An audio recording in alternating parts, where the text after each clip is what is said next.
রাকিব ভাই এই পর্যন্ত এনাফ। ওনার আসলে উচ্চতা দেখলে ভয় করে, এর জন্য রাকিব ভাই আর যাবে না, আমি আর মাসুদ ভাই যাব। আল্লাহ ভরসা। ভাইয়া নিচের দিকে তাকানোর দরকার নাই, সিঁড়িগুলোর দিকে তাকান, প্রত্যেকটা সিঁড়িগুলোর দিকে তাকান, বুঝছেন? দেখেন এই যে পিছলা, দেখছেন এই যে পিছলা, এখন কিন্তু প্রচুর পিছলা। আমার মতে আর যাওয়া ঠিক হবে না ভাইয়া, আর যাওয়া ঠিক হবে না, এখন প্রচুর পিছলা। এক মিনিট ভাইয়া, আর যাওয়া মোটেও ঠিক হবে না, চলেন।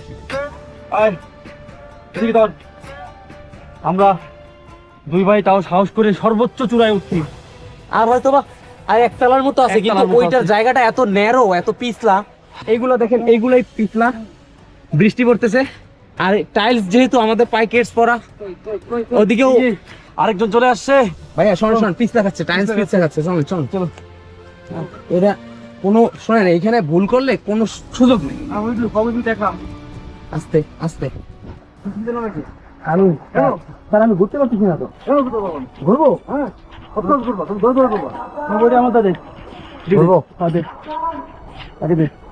ঠিক আছে, আই থিঙ্ক ক্লিয়ার নাকি? স্যার ওইদিকে এত পিছলা। রেডি? কি হলো বরাবর, কি হলো? স্যার একটা সেলফি নিলাম। ও ভাইয়া ক্যামেরা আমার হাতে দেন। পা সাবধান, পা সাবধান। আমার হাতে দেন। তুমি আগে নিজেকে সামলাও। ক্যামেরা বন্ধ, ক্যামেরা বন্ধ, ক্যামেরা বন্ধ।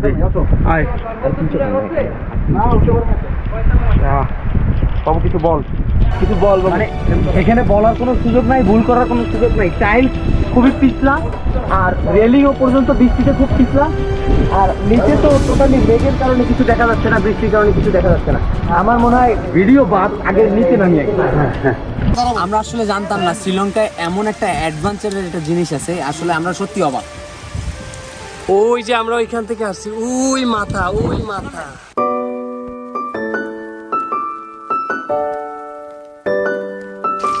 আমাদের নিচে মেঘ, এই দিকটাতে দেখেন, ওই যে মেঘগুলো দেখেন, আর এই তো মেঘ, এই যে ওই কোনায় একটা স্টেডিয়াম আছে, ওই কোনায়।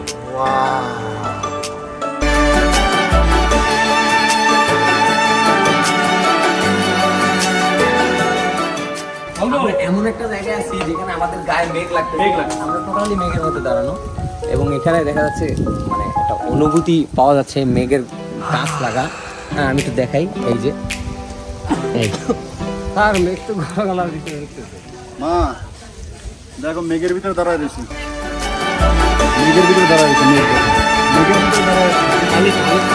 পুরোটাই কিন্তু মেঘ। এই যে চারপাশে যা দেখা যাচ্ছে সম্পূর্ণটাই মেঘ। এইদিকে মেঘ, এই যে কাছে আসলে সবকিছু পরিষ্কার হচ্ছে, কারণ মেঘের কারণে কাছে না আসলে দেখা যায় না। ওই যে ওদিকে ওনরা আবার সব ঢেকে গেছে, মেঘ গলার ভিতরে ঢুকতেছে।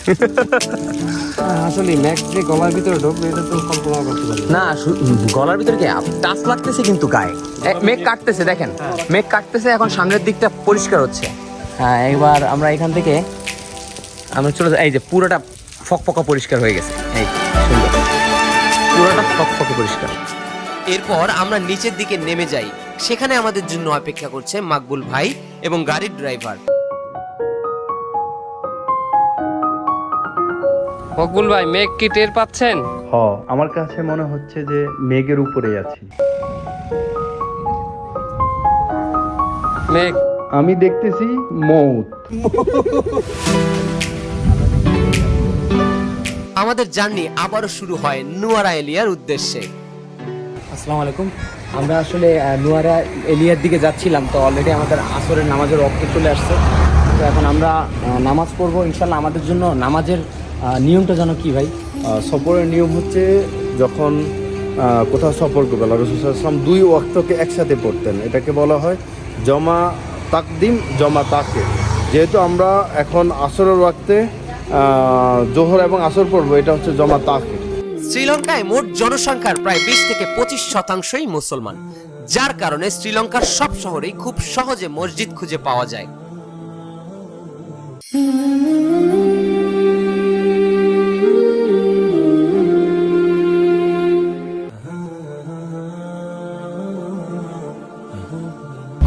যেহেতু সফরে আসছি, তো এই ক্ষেত্রে ইসলাম আমাদের জন্য একটা আলাদা নিয়ম করে দিয়েছে নামাজের জন্য। যেমন আমরা ফরজ নামাজ 4 রাকাতের জায়গায় আল্লাহ তাআলা সহজ করে দিয়েছেন, আমরা 2 রাকাত পড়ি ফরজ নামাজ, এবং কসরের নামাজ বলে যেটা। সুন্নাতটা কিন্তু আমাদের জন্য খুবই গুরুত্বপূর্ণ ফজরের, যে কারণে আমরা সুন্নাতটা ইনশাআল্লাহ আমরা পড়ার চেষ্টা করব। নির্দিষ্ট দূরত্বের মধ্যে, নির্দিষ্ট সময়ের যেটার মধ্যে পড়লে আপনি মুসাফির হিসেবে গণ্য হবেন ইসলামে, তখন আপনিও এইভাবে আসলে নামাজটা এইভাবে পড়তে পারবেন। আসলে আল্লাহ তাআলা সবকিছু আমাদের জন্য সহজ করে দিয়েছেন।